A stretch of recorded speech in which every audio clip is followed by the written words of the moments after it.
Hello everyone, अस्सलाम वालेकुम and welcome back to my YouTube channel. आज हम बनाएंगे गजरेला यानी कि गाजर की खीर बनाने वाले हैं हम। बहुत ही टेस्टी बनती है, तो इस वीडियो को आपने एंड तक देखना है। और चलिए जी शुरू करते हैं, वीडियो की तरफ बढ़ते हैं। लेकिन उससे पहले अगर आपने मेरे चैनल को सब्सक्राइब नहीं किया तो जल्दी से जाके कर दें। यहाँ पे जी सबसे पहले मैंने ले लिया है 1.5 किलो दूध।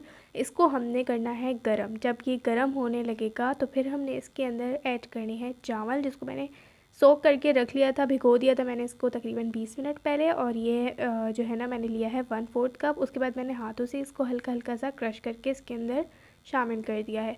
हल्का सा इसको मिक्स करेंगे ताकि सारे चावल अच्छे से मिक्स हो जाएं दूध के अंदर। उसके बाद हमने 2 से 3 गाजर लेनी है।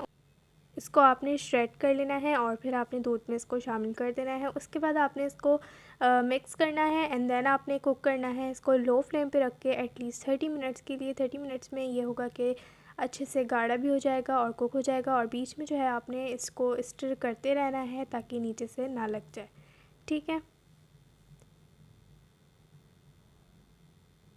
तो 30 मिनट्स के बाद ये देखिए पोजीशन इसकी कुछ इस तरह की है और अच्छा खासा ये थिक हो चुका है। इसके बाद हमने इसके अंदर मज़ीद चीज़ें शामिल करनी है।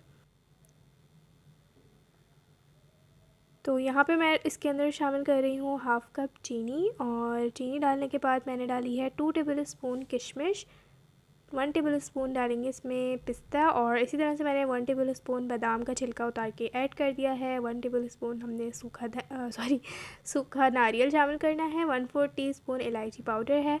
आप अपनी पसंद का कोई भी ड्राई फ्रूट्स इसके अंदर ऐड कर सकते हैं, इट्स अप टू यू। अच्छी तरह से इसको मिक्स करेंगे एंड देन आपने इसको मज़ीद 10 मिनट के लिए कुक करना है। और जब तक ये और भी थोड़ा सा गाढ़ा हो जाएगा और अच्छे से सब चीज़ें कुक हो जाएंगी, ठीक है जी। 10 मिनट के बाद आपने इसको निकालना है और फिर आपने जो है सर्विंग बोल में इसको सेट करके रख देना है। उसके बाद आप चाहें तो इसको गर्मा गर्म भी खा सकते हैं, क्योंकि ये गर्म में भी बहुत अच्छा लगता है। और आप चाहें तो फिर इसको ठंडा करके भी खा सकते हैं। ऊपर से जी हमने इसको गार्निश कर लेना है थोड़े से पिस्ते और बादाम के साथ। और उसके बाद मैंने इसको रख दिया था फ्रिज में, क्योंकि मुझे ठंडा खाना ज़्यादा पसंद है। तो फिर उसके बाद आपने इसको खा लेना है, ठीक है। दैट्स इट, ये थी आज की वीडियो। उम्मीद है कि आपको बहुत पसंद आई होगी। अगर वीडियो अच्छी लगे तो प्लीज़ लाइक ज़रूर कर दीजिएगा। कमेंट्स में मुझे बताया करें कि ये वीडियो कैसी लगी है और आगे आप क्या देखना चाहते हैं वो भी मुझे बताया करें, ताकि मुझे सजेशन मिल सके। और वीडियो को लाइक किए बगैर नहीं जाइएगा, ठीक है। इंशाल्लाह फिर मैं मिलती हूँ नेक्स्ट वीडियो में। जब तक के लिए अल्लाह हाफ़िज़।